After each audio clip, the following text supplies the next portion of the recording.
The breath of life is not something that we have. We were given it. It's a gift.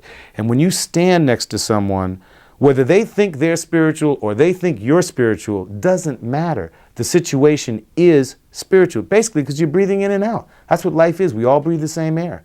And so when you transfer energy to someone, especially culturally, man, that's what it's doing.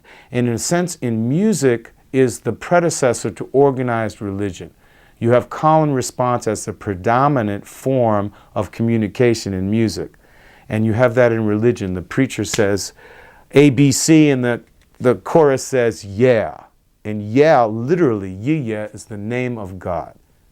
So if you want to go back far enough, you're looking at a response which is primordial. In a sense, when you stand next to someone and you're trying to turn them on, to give them information, to make them be able to express themselves, the way to do it is not cognitive alone. You use that process, everyone does. You got to use it. We're all in the world. However, the way to approach it is more from an existence level that we're all the same, we're all in it at ground zero. There's no special tools that anyone has in order to be able to play this music other than being a human being. So if you communicate that to somebody in the sense that like, you're all right, I'm all right, you can do this, you know, they will get free. They'll try it.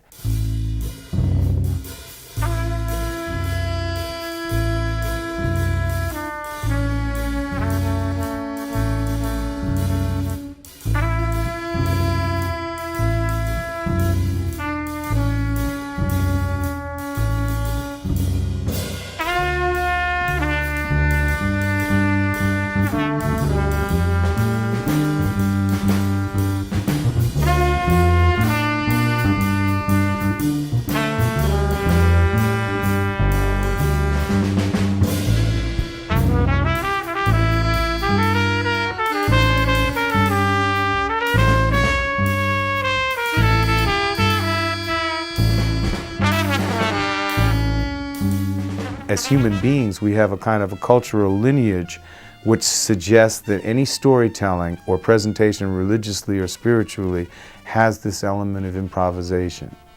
So it's not unnatural to us naturally. However, the conventions of society would dictate that some things are cool and other things aren't. And that's why it's a kind of an underground movement to force the issue or to make people aware that this kind of thinking is okay. It's a kind of a programmatic thing, as a way of writing, as a way of playing, as a way of living. That improvisation is largely ignored in the sense of speech. The same components that you speak with are the same components that a soloist solos with. When we think of words, we never think of individual words when we're talking.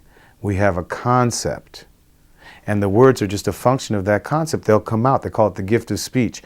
Theoreticians who study the elements of speech don't really even understand what that is. And that's the same nature, because you're looking for what people call inspiration when you're talking. You're looking to see your life force affirmed in your belief system as you represent it with words.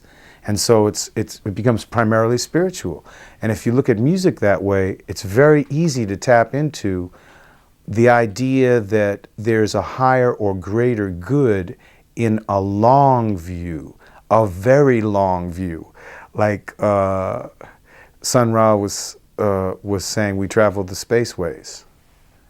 You know, we travel from planet to planet. Things have to be better than this on a universal level. I would say that everyone would agree that the ravages of our world are so totally unfair to the majority of people that we have to agree we have a higher purpose than what we're serving right now. So I think like when you kind of extend your view to a universal level, that's what you're doing. You're more accepting of people, of everyone. You're more accepting of yourself, and you can relate. So I think these things are open bridges to another kind of understanding. And the pioneers in this music were the first guys who ever had this kind of moves or stuff. And in our history, if you look at the titles that Charlie Parker had for his tunes, you would see there's a code. Just like if you look at the titles of all of the musicians of this music, there's a code to understanding the dilemma that we're in.